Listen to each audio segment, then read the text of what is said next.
Boomerangs, bombs, dungeons, magic swords, puzzles, and green tunics. Welcome to The Legend of Zelda.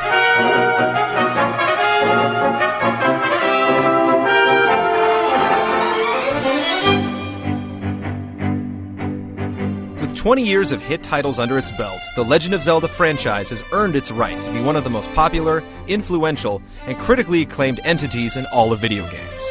Selling over 47 million units, its familiar characters have become some of Nintendo's biggest icons. Created by Shigeru Miyamoto and inspired by his childhood, wandering the nearby forests of his hometown Kyoto, The Legend of Zelda made its debut in 1987 on the Nintendo Entertainment System. 8-bit gamers were introduced to the young Link, a quiet boy in a green tunic who set out on what would become a never-ending quest to rescue a princess named Zelda. Unlike other games of its day, The Legend of Zelda dropped you in the middle of a gigantic world that was open to explore. From an overhead view, you ventured through the fantastical realm of Hyrule, with no direction or guide.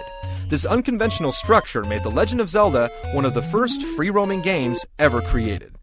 It was up to you to decide where you wanted to go and what you wanted to do.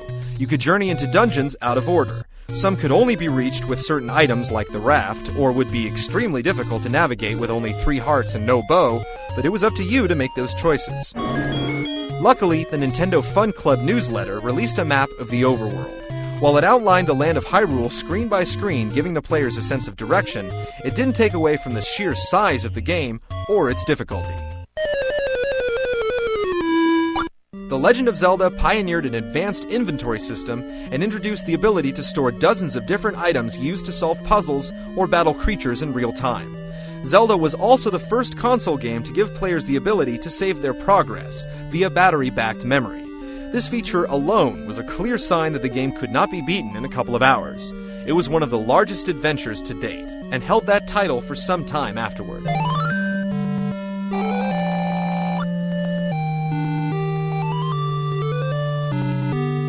After you explored all of Hyrule, found the magic sword, beat all the dungeons, collected the pieces of the Triforce, defeated the evil Ganon, and rescued Princess Zelda, you had basically beaten the game. But the artists behind Nintendo's first RPG went above and beyond, adding a second quest. Instead of requiring you to play the same game twice, it slightly altered the overworld and dungeons to make them even more challenging. Not only did Zelda's gameplay set new standards for the genre, but its music was unlike anything anyone had heard before on the NES.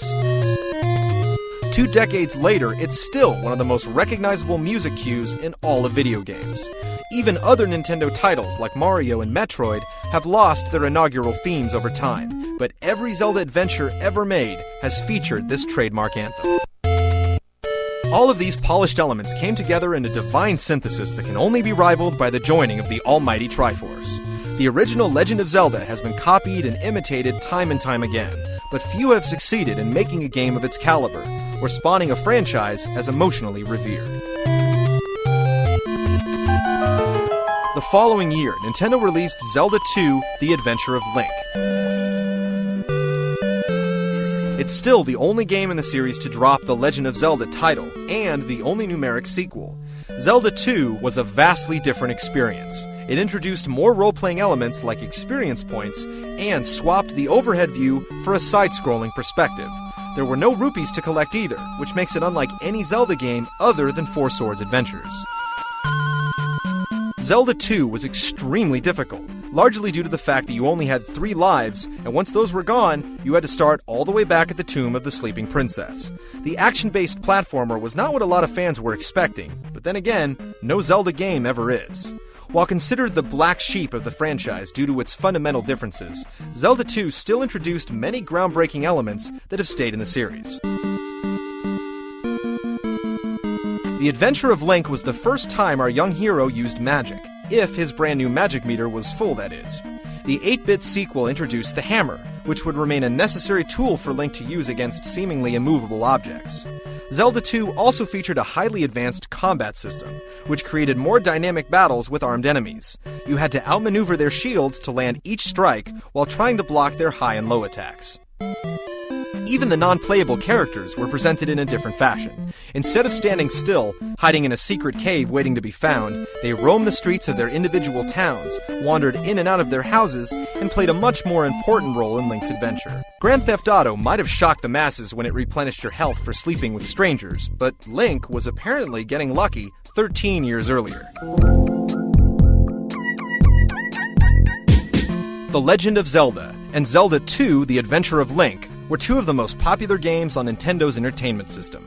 They solidified Link as one of Nintendo's go-to heroes, and spawned toys, breakfast cereals, and even a televised cartoon. Well, excuse me, Princess. Be sure to catch Part 2 of our Legend of Zelda retrospective as we take a look at Zelda on the next-gen console, the Super Nintendo, and go handheld on the Game Boy for Link's Awakening.